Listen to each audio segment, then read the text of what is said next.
Hello friends, welcome to my channel Sheesha classes. आज के इस वीडियो में आप पढ़ेंगे ज्योग्राफी का चैप्टर नंबर 3 जिसका नाम है motion of earth. It means पृथ्वी की गतियाँ। तो वीडियो स्टार्ट करने से पहले आप फटाफट चैनल को सब्सक्राइब कर दीजिए एंड लाइक एंड शेयर तो बिल्कुल करिए, क्योंकि आप इस वीडियो में इस चैप्टर के बारे में सब कुछ देखने वाले हैं जो आपको बिल्कुल अच्छे से समझ में आ जाएगा। तो वीडियो को एंड तक जरूर देखिएगा। जैसा कि हम पढ़ने जा रहे हैं पृथ्वी की गतियाँ, इससे आप क्या समझते हैं? इट मीन्स कि जो अर्थ है, पृथ्वी है, वो कैसे गति करती है, मोशन करती है। तो यहाँ पर आप देखेंगे जो पृथ्वी की गति है वो दो प्रकार से होती है, एक घूर्णन और एक परिक्रमण। घूर्णन वो कहलाता है जो अपने अक्ष पर घूमता है, यानी जो पृथ्वी है वो अपने अक्ष पर घूमती है, उसे हम घूर्णन कहते हैं। और ये जो है सूर्य के चारों ओर जितने भी अर्थ या जितने भी प्लैनेट घूमते हैं, हम उन्हें परिक्रमण कहेंगे।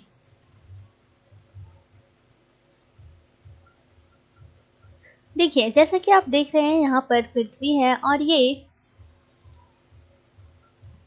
यहाँ पर ये अपने अक्ष पर घूमेगी, तो इसे हम घूर्णन कहेंगे। और यहाँ पे एक सूर्य आपको दिखाई दे रहा है, अगर सूर्य के चारों ओर पृथ्वी यहाँ पर परिक्रमण करती है तो इसे ही हम चक्कर लगाने को परिक्रमण कहते हैं। अब देखिए, जैसा कि पृथ्वी का अक्ष एक काल्पनिक रेखा है जो इसके कक्षीय सतह से 66.66 डिग्री का कोण बनाती है, और वह समतल जो कक्ष के द्वारा बनाया जाता है उसे हम कक्षीय समतल कहते हैं। और पृथ्वी जो सूर्य से प्रकाश प्राप्त करती है और पृथ्वी का आकार गोले के समान होता है, ये सब आपने सेकंड चैप्टर में भी पढ़ा होगा। इसीलिए इस समय में सिर्फ इसके आधे भाग पर ही सूरज की रोशनी पड़ती है और सूरज की ओर वाले भाग में दिन होता है, जबकि दूसरे भाग में सूरज से दूर होता है और वहाँ रात होती है। इसलिए ग्लोब पर वह वृत्त जो दिन तथा रात को विभाजित करता है उसे प्रद्वीप कहते हैं।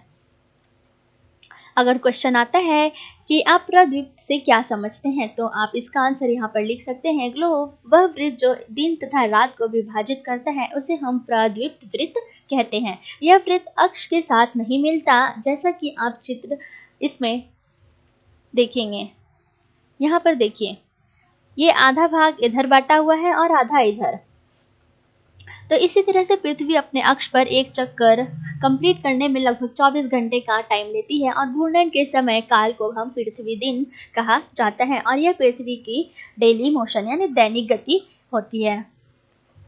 अब यहाँ पर एक क्वेश्चन उठता है, अगर पृथ्वी अपने अक्ष पर ना घूमे तो क्या होगा? तो इसका आंसर सीधा सा यही होगा, अगर पृथ्वी अपने अक्ष पर नहीं घूमेगी तो हमेशा या तो रात होगा या तो हमेशा दिन ही होगा, और दूसरे भाग में हमेशा या तो अंधेरा रहेगा या तो फिर पूरी रोशनी ही रोशनी रहेगी, और इस तरह की अवस्था में जीवन संभव नहीं हो पाएगा। इसीलिए पृथ्वी का घूमना बिल्कुल जरूरी है। और पृथ्वी की दूसरी गति जो सूर्य के चारों ओर कक्ष में होती है उसे हम परिक्रमण कहते हैं, जैसा भी आपने ऊपर पढ़ा। और यह पृथ्वी का एक वर्ष लगभग 365 दिन 6 घंटे में सूर्य का एक चक्कर लगाती है, और हम लोग इसको 365 ही बोलते हैं, हम 6 घंटे को नहीं जोड़ते, जबकि ये 6 घंटे ही प्लस होकर पूरा एक दिन बनता है। और फिर वही एक दिन प्लस होके 366 दिन का समय बनता है कि सूर्य का पृथ्वी चक्कर लगाती है, और उसी को हम लीप वर्ष कहते हैं।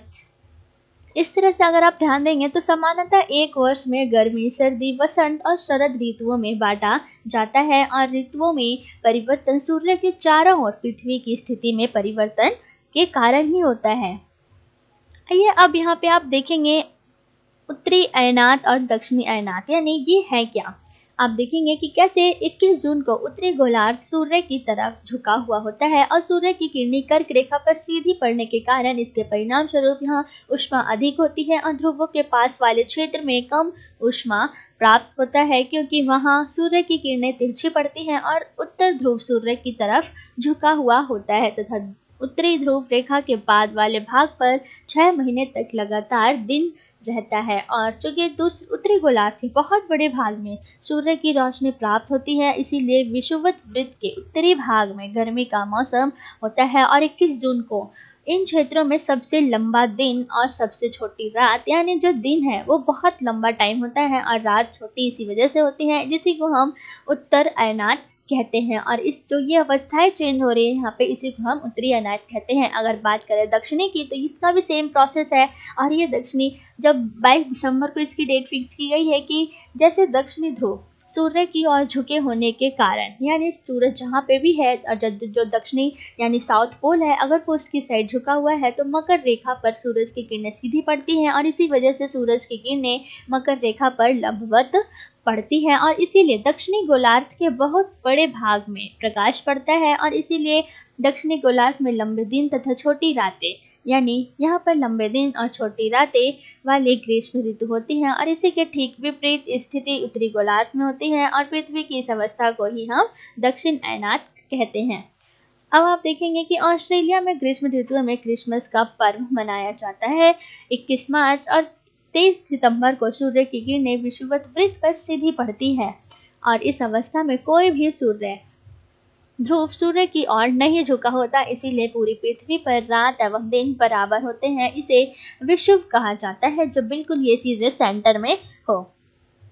तो देखिए 23 सितंबर को उत्तरी गोलार्ध में शरद ऋतु होती है, जबकि दक्षिण गोलार्ध में वसंत ऋतु और 21 मार्च को स्थिति इसके विपरीत होती है, जबकि उत्तरी गोलार्ध में वसंत ऋतु तथा दक्षिणी गोलार्ध में शरद ऋतु होता है। और इस प्रकार स्पष्ट है कि पृथ्वी के घूर्णन एवं परिक्रमण के कारण ही दिन और रात की ऋतुओं में परिवर्तन होता है। जैसे जैसे पृथ्वी अपना घूर्णन करती है, परिक्रमण करती है, उसी के अकॉर्डिंग हमारे लाइफ में भी जो सीजन का वेदर का चेंज है वो हमेशा होता रहता है। तो ये है आपका होल चैप्टर।